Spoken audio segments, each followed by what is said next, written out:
दोस्तों, ये बात तो साफ है कि नरेंद्र मोदी जी पल्स के 5,85,00,000 निवेशकों को इग्नोर किए हुए हैं और वो जानते हैं कि 49,100 करोड़ रुपया गरीब निवेशकों का पीएसएल इंडिया लिमिटेड में लगा हुआ है। और आज प्रोसीजर के नाम पर जिस तरीके से विभाग अपना तांडव दिखा रहा है, उससे पीड़ित निवेशकों को पैसा नहीं मिल पा रहा।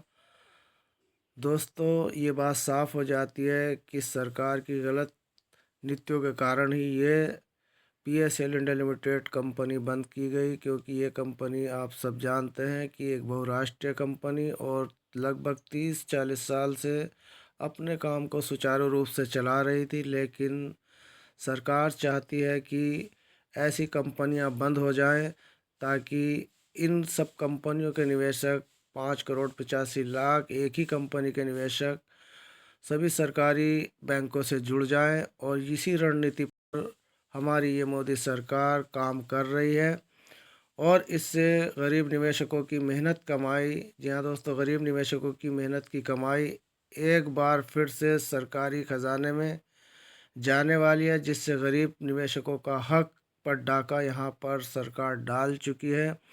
स्पष्ट तौर से हम इसलिए कह रहे हैं क्योंकि एक दशक से निवेशकों के हित में कोई भी कारगर कार्य यहाँ पर नहीं किया गया। सरकार के द्वारा केवल लीपापोती ही की जा रही है। कंपनी के डायरेक्टर के हाथ में अब कुछ नहीं रहा। कंपनी के डायरेक्टर को जेल में सड़ाकर अब बाहर निकाला गया है और निर्मल भंगू की तरफ से कोई स्टेटमेंट इसलिए नहीं आता क्योंकि सब कुछ अब से भी और सरकार के हाथ में है। तो दोस्तों, आप देख सकते हैं, आप समझ सकते हैं कि किस तरीके से निवेशकों के साथ इतनी बड़ी यानी कि षड्यंत्र रचा गया, और वो भी विभागों को टारगेट कर कर, विभागों के कंधे पर बंदूक रखकर 49,100 करोड़ रुपया का एक बड़ा स्कैम इस हिंदुस्तान में किया गया।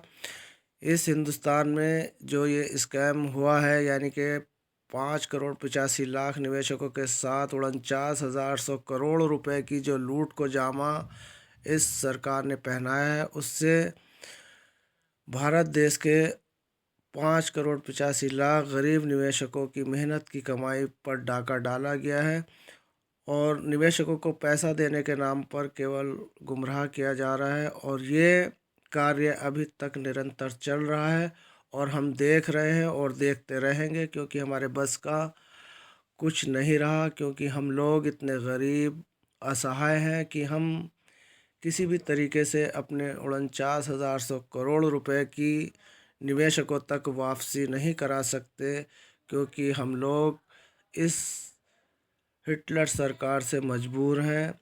और हमारा आदरणीय नरेंद्र मोदी जी से अनुरोध है, आग्रह है कि इस तरीके से गरीबों का शोषण ना किया जाए, गरीबों की खून पसीने की कमाई ऐसे ना लूटी जाए। उनके न जाने कितने इस पैसे से सपने बुने हुए थे, न जाने कितनों को अपने बच्चों की पढ़ाई करनी थी, न जाने कितनों को अपनी लड़कियों की शादी करनी थी, न जाने कितने ऐसे गरीब लोग जिन्हें अपने बच्चों को बाहर भेजना था, और कुछ ऐसे निवेशक जिन्हें अपना घर मकान बनाना था, और कुछ ऐसे निवेशक जिन्हें अपने इलाज कराना था। इन सब परेशानियों से जूझ रहे निवेशकों को के साथ इंसाफ नहीं हो पाया। बस यही हमें सबसे बड़ा दुख है, क्योंकि एक दशक से ये निवेशक अपने पैसे की मांग कर रहे हैं, लेकिन कहीं से कहीं तक ये सरकार उनकी नहीं सुन रही और अभी तक ये मामला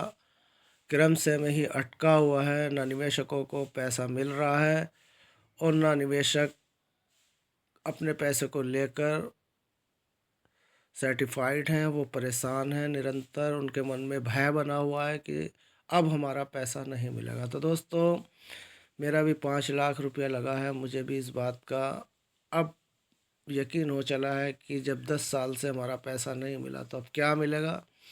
तो दोस्तों, आगे क्या रूपरेखा बनती है, आगे क्या कहानी बनती है, ये भी हम आपको ज़रूर बताएंगे। फ़िलहाल तो यहाँ पर कहानी अभी एक ऐसे मोड़ पर रुकी हुई है जहाँ पर ना निवेशकों को पैसा मिल रहा है, केवल फेक स्टेटमेंट इससे भी भाग के आते हैं कि हम इतने निवेशकों को इतना पैसा दे चुके, लेकिन धरातल पर किसी को कुछ नहीं मिलता।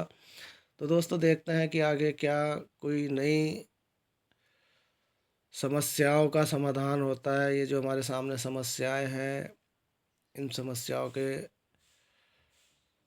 ऊपर क्या आगे कोई कार्रवाई ऐसी होती है जो देख रहे हैं और देखते ही रहेंगे, लेकिन पैसा कब मिलेगा ये अभी कोई पक्का नहीं कहा कहा जा सकता। झूठ बोलने को तो बहुत कुछ है, 1 लाख रुपए वालों का मिल रहा है, 10 लाख रुपए वालों का मिल रहा है, लेकिन दोस्तों ये सब झूठी खबरें यूट्यूब पर अपलोड की जाती है, जिससे हमें बहुत दुख होता है। तो दोस्तों मिलते हैं फिर किसी नेक्स्ट वीडियो में कुछ